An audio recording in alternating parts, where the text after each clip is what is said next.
I am president and founder of the Anti-Conan O'Brien fan club. It's been in operation for over 43 years. I've been diligently recruiting non-stop for all that time.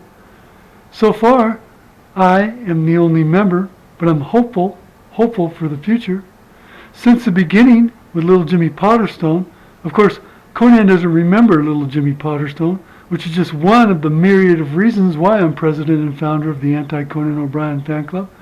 Because little Jimmy Potterstone, when he was just 6 years old, he drew a picture of a stick man.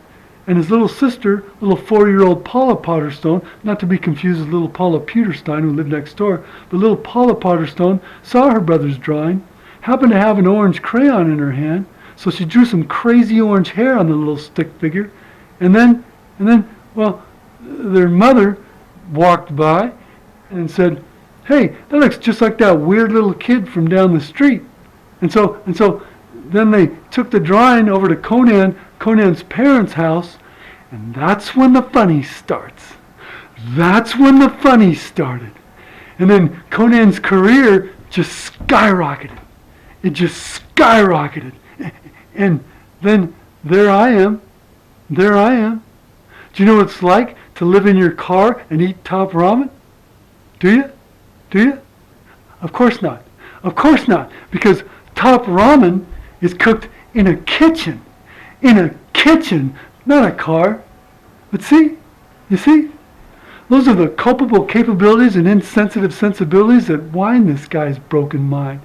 There's no compassion. No compassion. And one of the main reasons Conan's so famous is because of the goodly graces of the saintly Andy Richter.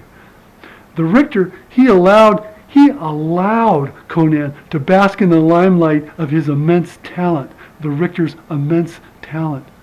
And how does Conan reward him? How does Conan reward the Richter? I've seen the black market footage. I've seen the black market footage, sir. After every show they worked together on, he'd lock him up. Conan would take the Richter and lock him up backstage in a big steel barred cage. And then he'd sit there. Conan would sit there and he'd throw old silver dollars at the cage. But the bars, the spacings between the bars weren't wide enough to accommodate the silver dollars, so the poor Richter was sustained on nothing but pennies, dimes, and nickels, and pennies, nickels, and dimes. And then, when Conan was done toying with the mighty Richter, he'd go home.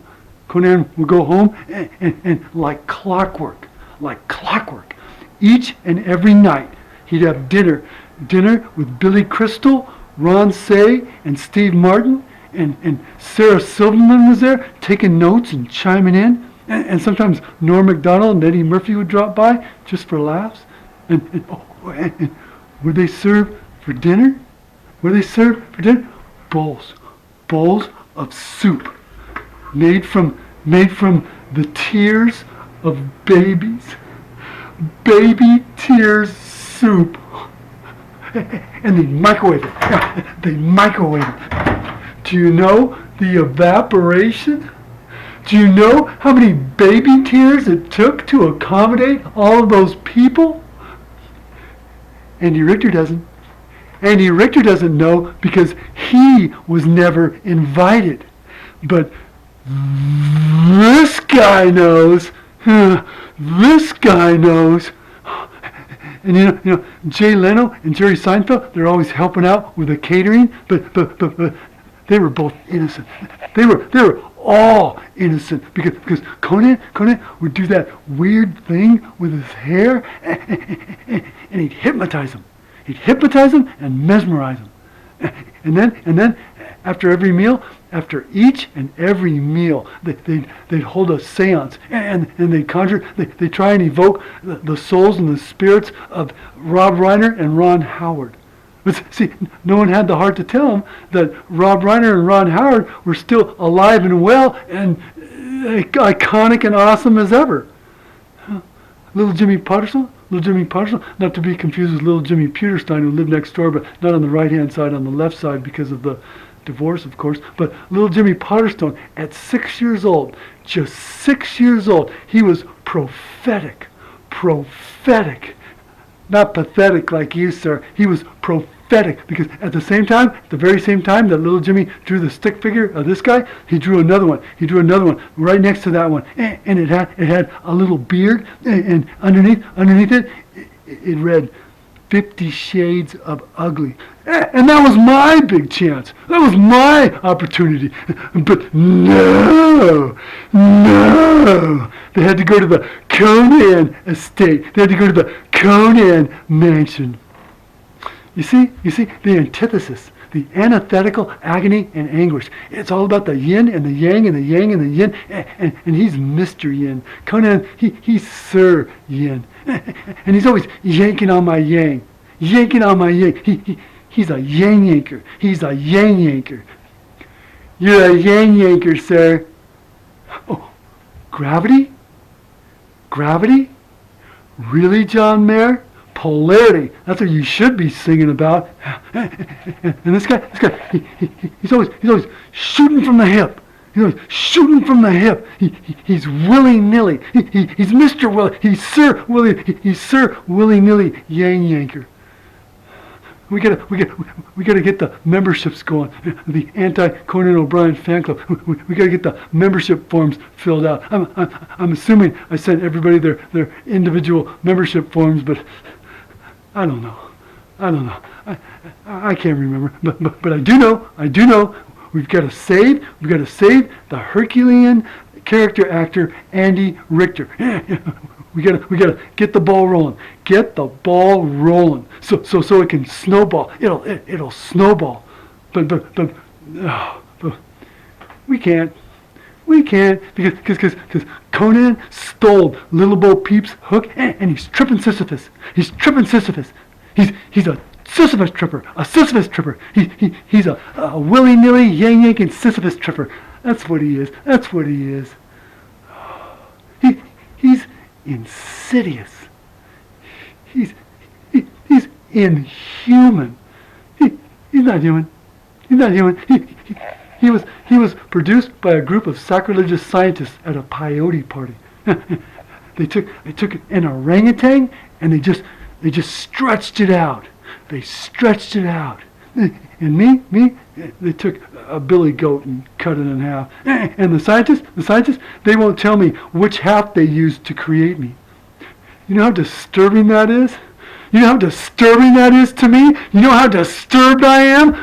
I think we can all agree I'm pretty disturbed. But this half of the people agree, and that half agrees with this half, so it's one. And that's his favorite number. That's this guy's favorite number, because there can be only one. But he's not even Scottish. He's like 0.02% Irish or something. And he's a lowlander. Not like the colossal Richter. Oh, and at our bi-weekly and weekly meetings of the anti-Conan O'Brien fan club, we call Andy Richter. And when I say we, I mean me and my 13 imaginary friends. Number 12 is quite a handful. Prefers to be called she, but to each their own. But we call the great Andy Richter Ann for short. And this guy, Co. So when it was the Co and Ann show, it should have been the Ann and Co show, because there's no coefficiency. There's only coexistence.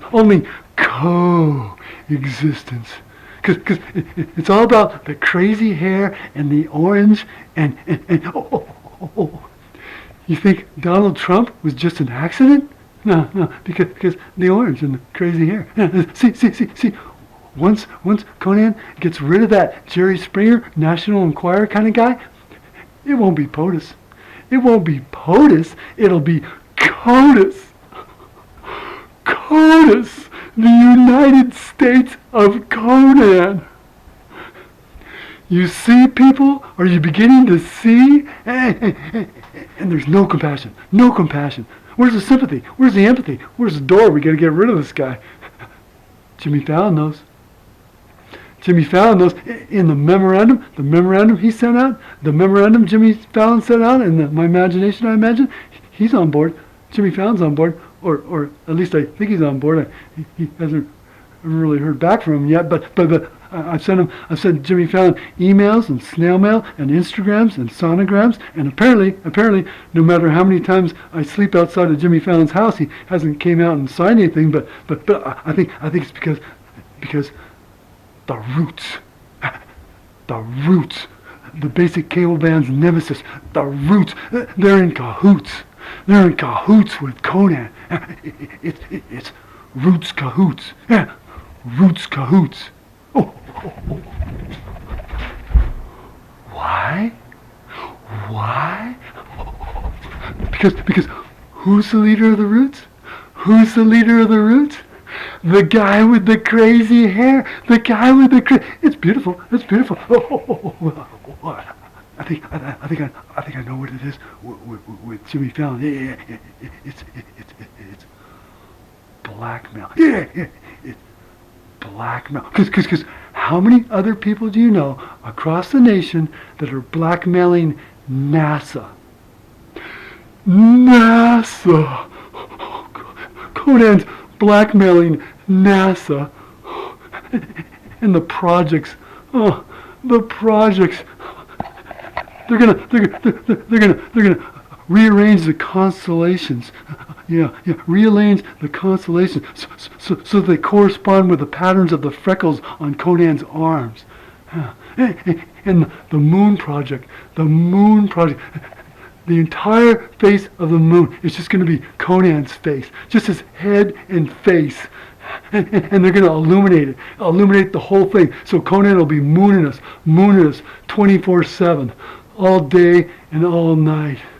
Oh, and don't get me started on the clones. The clones. It's all part of his master evil plans. His master plans. I can count like 21 of them just off the top of my head. Just one of them.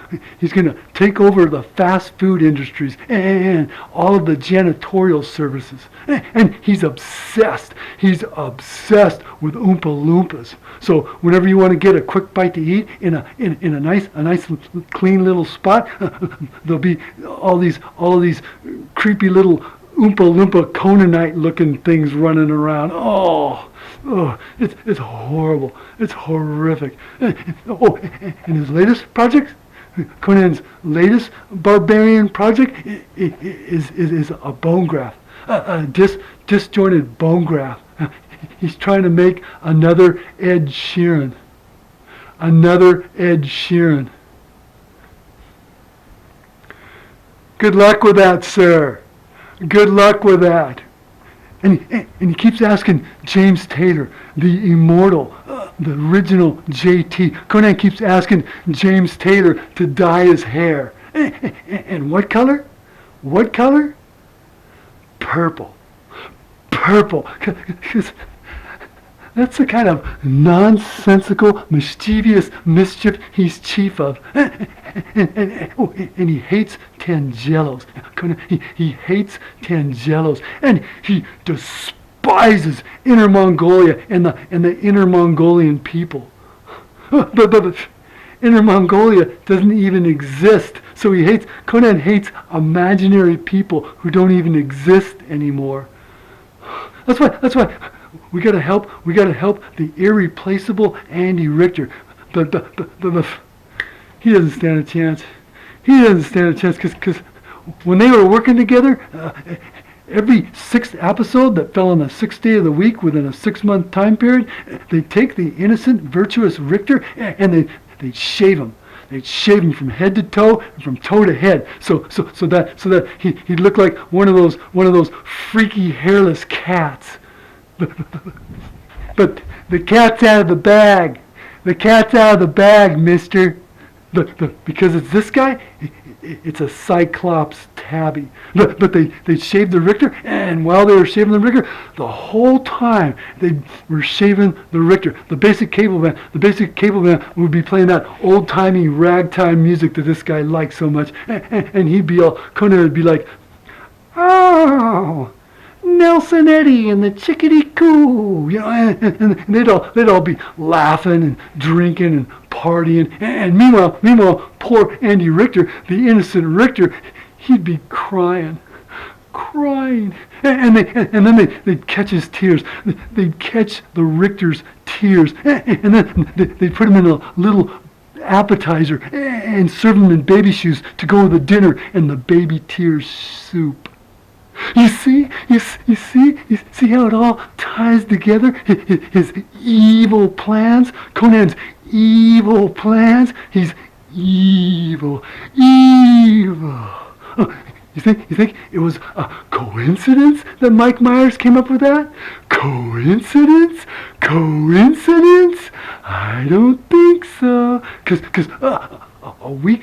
just a week prior from Mike Myers writing that, he went to a slumber party. Yeah, Mike Myers went to a slumber party. And at whose house? Conan's house. And Mini-Me, you think that was a figment of Mike Myers' imagination?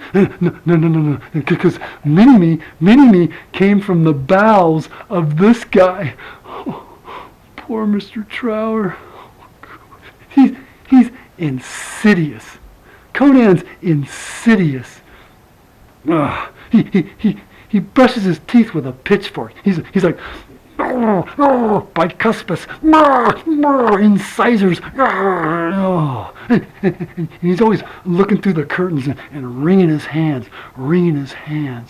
Those aren't his real hands. Those aren't his hands. Prosthetic, because he's worn all the skin and the bone off. And his feet, Conan's feet. He doesn't have feet. His shoes are filled with used socks from homeless rabbis. He has hoofs, tiny little hoofs. And you know what they say about guys who have hoofs that are little and tiny? They say, "Hey, that guy has little tiny hoofs." And he's got a third pant leg that you can't see, so to hide his long pointy tail. And he's horny. Oh, he's horny all over. Oh, it's disgusting. Disgusting.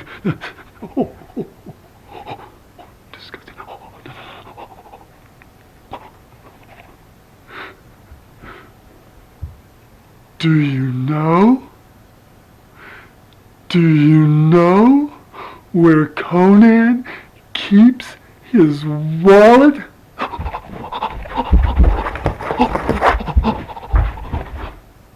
Do you know where he keeps his wallet? His friends and family do. His family and friends know, because he's constantly inviting them out to dinner and special occasions. And then when they're done, he offers to pay. But they know, and they're like, oh. Put that thing away. That's disgusting. Oh, that's all right. We'll take care of it. Oh my God. Bleach that thing, and then bleach the bleach. He's despicable. He's despicable as Daffy Duck's left flipper. Yeah. He's despicable as the webbing between Daffy Duck's left flipper. Oh no! See what he does? Daffy Duck doesn't even have flippers. They're feet. It's a duck foot. But see, he thinks that Daffy Duck is real and that Mel Blanc is a cartoon. And he thinks that I'm Beaky Buzzard. Boom. But I'll tell you, he's no Bugs Bunny. He's not even the carrot, Because what does Bugs Bunny do with the carrot? What does he do with the carrot? He eats it. He eats the carrot. And then he digests it. And that's this guy. That's this guy. And people think he was born? He wasn't born. He wasn't born. He popped up out of the ground like a carrot. Yeah. Like a carrot in an abandoned field in Morongo where those same sacrilegious scientists planted him the first time after they stretched him out. And he wasn't like a regular carrot, because a regular carrot is orange on the bottom and green on top, but he was green on the bottom and orange on top. And they talk about the Bronze Age. The Bronze Age. This is the Orange Age, people. This is the Orange Age. You think sunsets are naturally that unnatural color? No, because those same sacrilegious scientists, they take a light and they shine it through Conan's hair, and then they take a Yugoslavian spectral analyzer and they diffuse it all across the entire horizon. And at our annual and biannual, semi-annual meetings of the Anti-Conan O'Brien fan club, we and when I say we, I mean me and all of the baskets I've woven throughout the years. But we talk about whether Conan's hair is orange or copper. Copper. But it doesn't matter. It doesn't matter because it's all the same. It's all the same. And it doesn't stop there. It doesn't stop there. Ad infinitum. Neil deGrasse Tyson?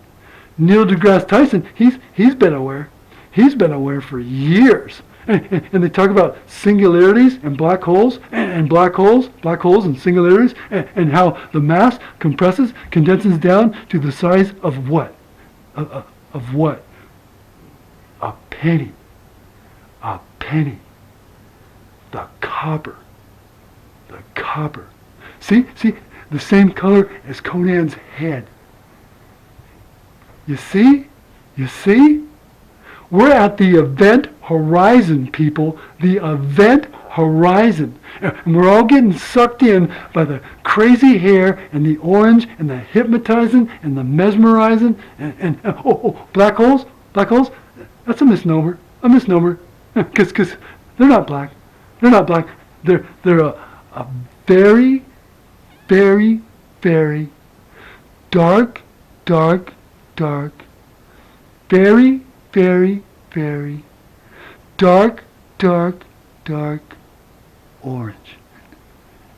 And Conan's optometrist, when Conan's optometrist looks inside the orange holes in Conan's head, what does he see? What does he see? He sees a little tiny carrot top, holding an oversized giant Q-tip, and a giant oversized Q-tip, and on the other side,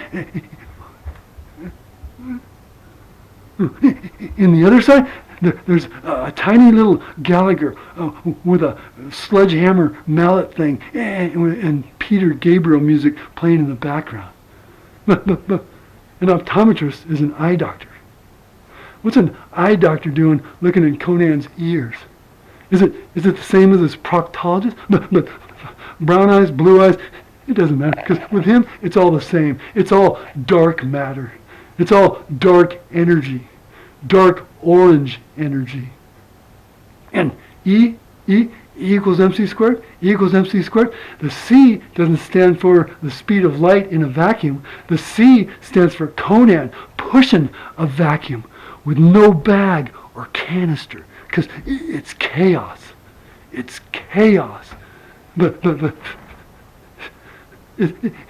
H isn't silent. The H isn't silent because Conan puts the H and the hell in mental health. He puts the ick in Icarus. And just like the wax on the wings, that's how he keeps his hair like that. He's made of wax.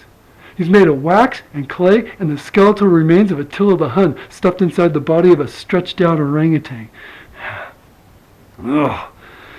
He's got me gesticulating and articulating like some kind of bargain basement Keegan-Michael Key. Meanwhile, Jordan Peele's over there standing on the sidelines with a garrote going, I'll get him. And I'm like, what'd I do? I guess I'm just like Lewis Black's less attractive stepbrother on LSD. Or like the half-brother that he always thought was a half-witted half-ass you'd only half-heartedly meet halfway, only to give half a chance half the time because I'm half the man I used to be, and I started out as a quarter of a man, so it's like crazy eighths or 16ths or 32nds or when I'm 64.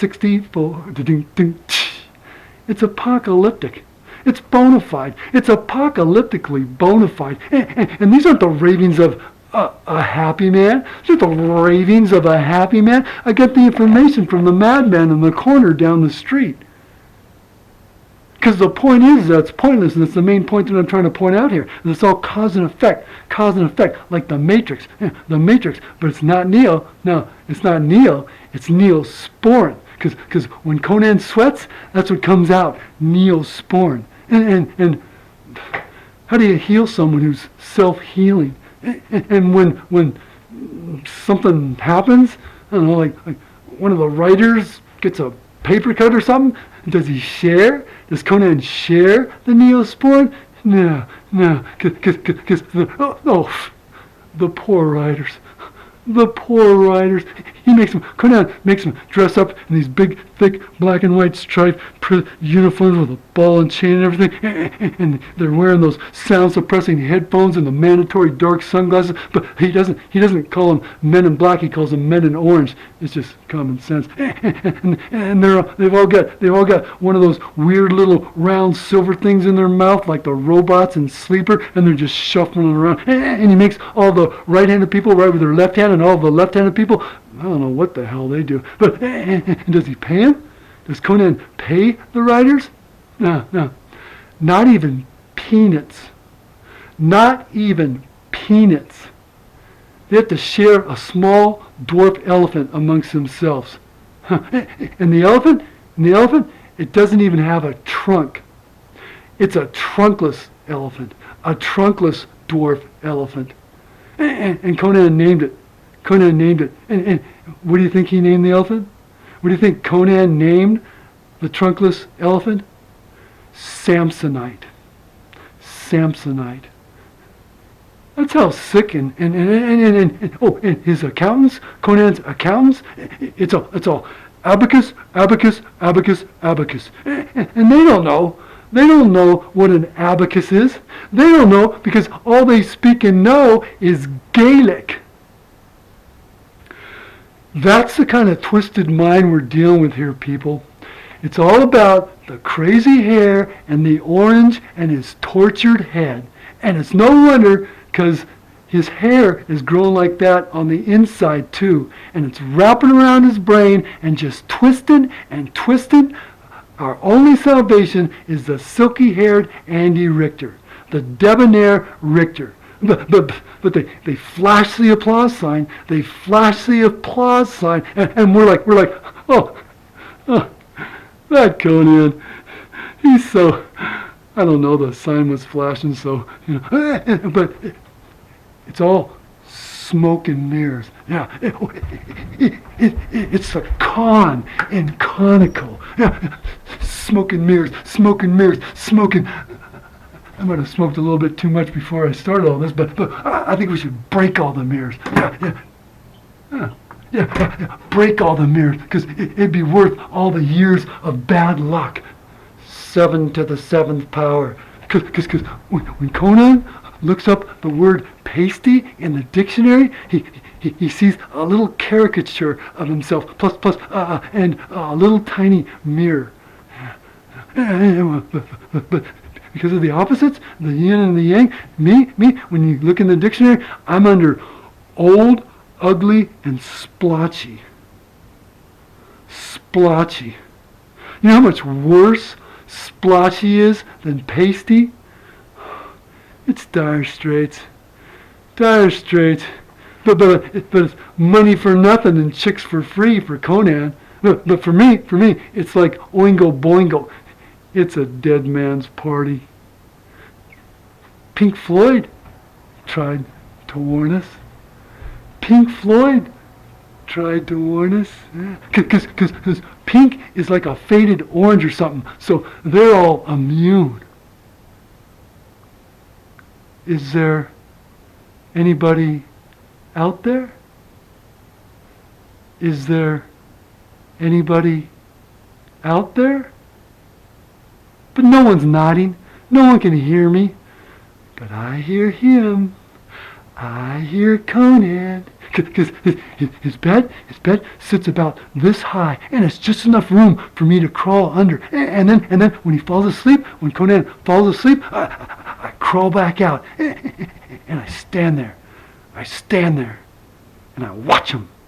I watch him, and I don't want to be there. I don't want to be standing there, but someone's got to monitor this monster. And he sleeps like this. He sleeps with his arms crossed like this, and he's. And French, one of the most eloquent and beautiful languages in the entire world. That's what Conan mutters in his sleep. But backwards. You know how many years it took me to figure that out? And the horribly horrendous things he mutters. The things he wants to do to Celine Dion's hair. Because it's all about the orange and the hair, and because of Seth MacFarlane not getting his well-deserved standing ovation for his Sinatra tribute.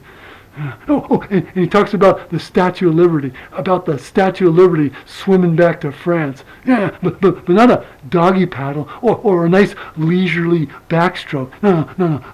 The butterfly stroke. You see why we need the magnanimous Richter so much, and the need for the anti-Conan O'Brien fan club? Because this is the guy, Conan's the guy who would invite Stephen Hawking over to his house and then lock him in a closet and whisper obscenities about Albert Einstein through the keyhole. This is the guy who fantasizes about putting the lovely Marie Osmond in the center of a giant vat of applesauce, and he won't let her go. He won't let her go until she spells out 39 cuss words on an Etch-a-Sketch. Because Psalm 39 bothers him. Psalm 39 worries Conan. And he's got a tattoo on his shoulder with the letters FTW on his shoulder with a backward F. And he stands there and he stares at it. He stares at it in the mirror. What the and on the other shoulder, he has an old faded picture of Ricardo Montalban with a plane crashing towards him. He's so wrong. He's so wrong. He's two lefts. He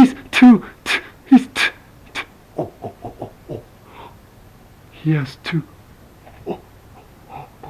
Oh my God. Oh my God.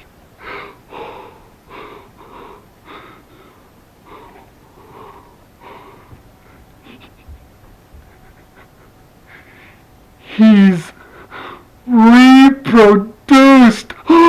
He's reproduced. The spawn of Conan.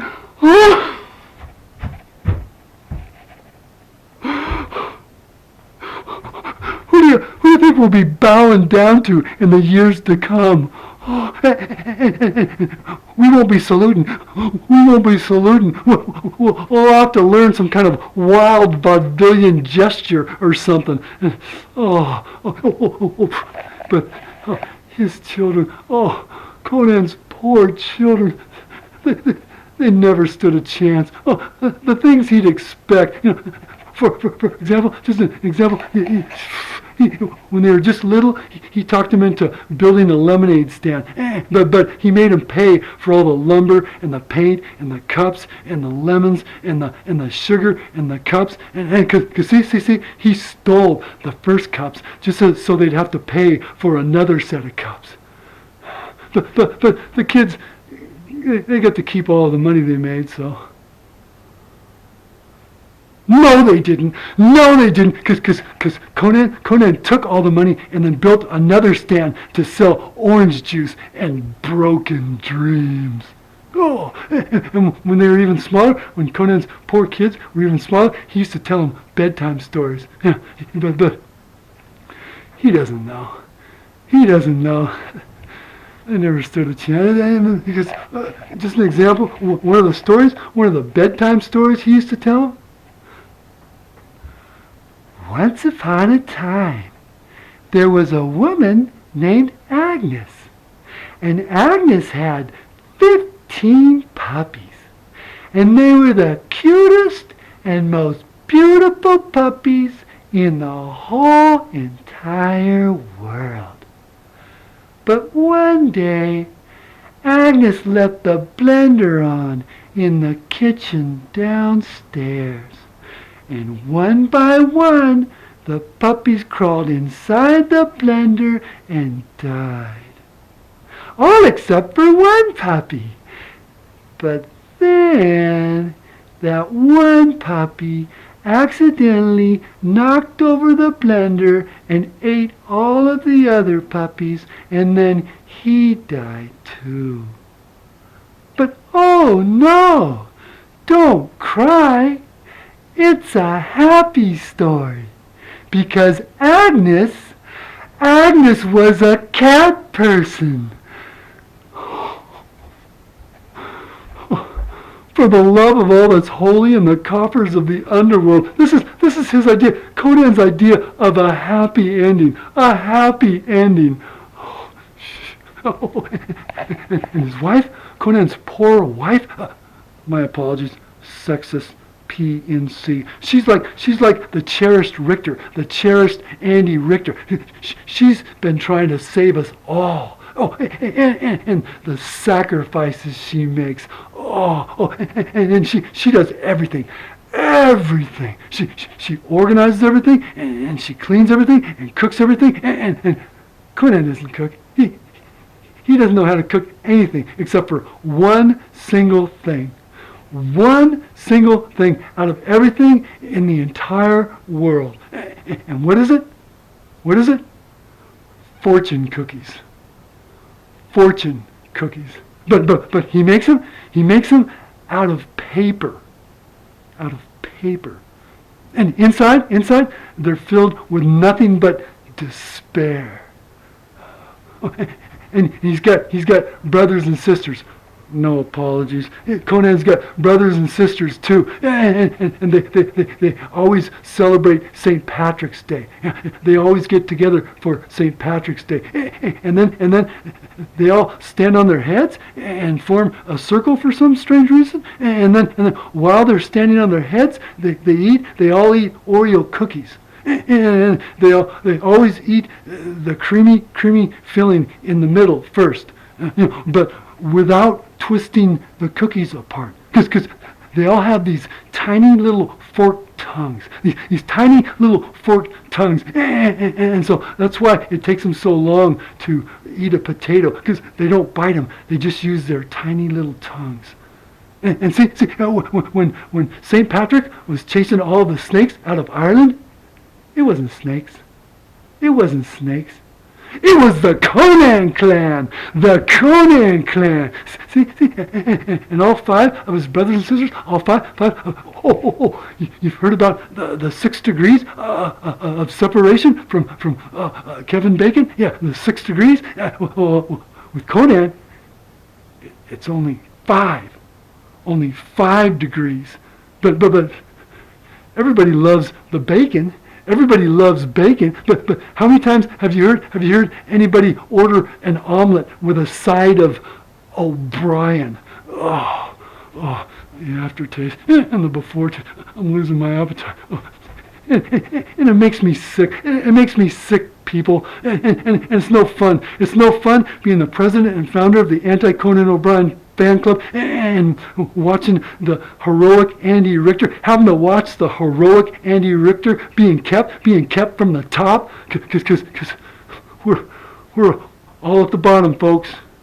We're all at the bottom, people. The bottom of the barrel. And not the inside bottom, not the bottom on the inside of the barrel. We're on the very bottom, on the outside of the barrel. And because it's Conan, it's a barrel of monkeys.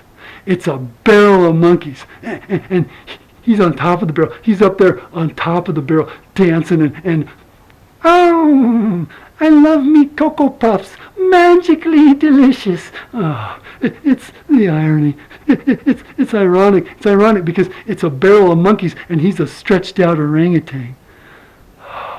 But see, it's easy for him. It's easy for him because in his head, he's got that little three-legged hamster trying to run around in that broken cage of his. You know, and the yin and the yang, there I am, here I am, in my head, I've got the Three Stooges and the Marx Brothers in straitjackets bouncing around and running into W.C. Fields on the southeast side of Mae West, and meanwhile, my poor mother was at home going, yeah, I knew this day would come. Because she didn't know that the bullets were in her left finger. She didn't know because of this guy.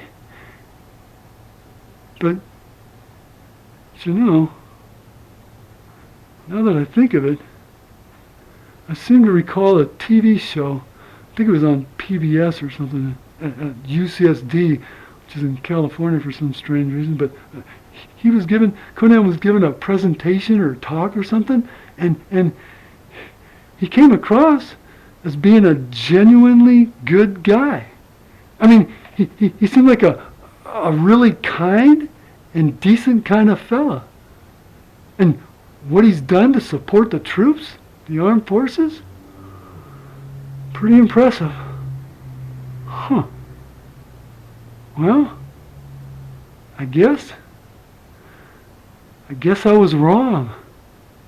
So, thanks for the laughs, but you make me want to cry. What rhymes with 1,001 uses? Alright, how do you turn this damn thing off? Wait a second. I think he might have got me with that hypnotizing, mesmerizing thing towards the end there. Scary.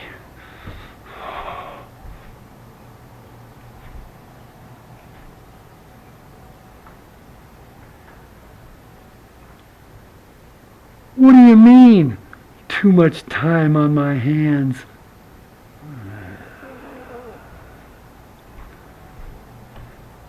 I wonder if my fantasy world is rich enough. Parasitic, self-indulgent tripe. Megalo!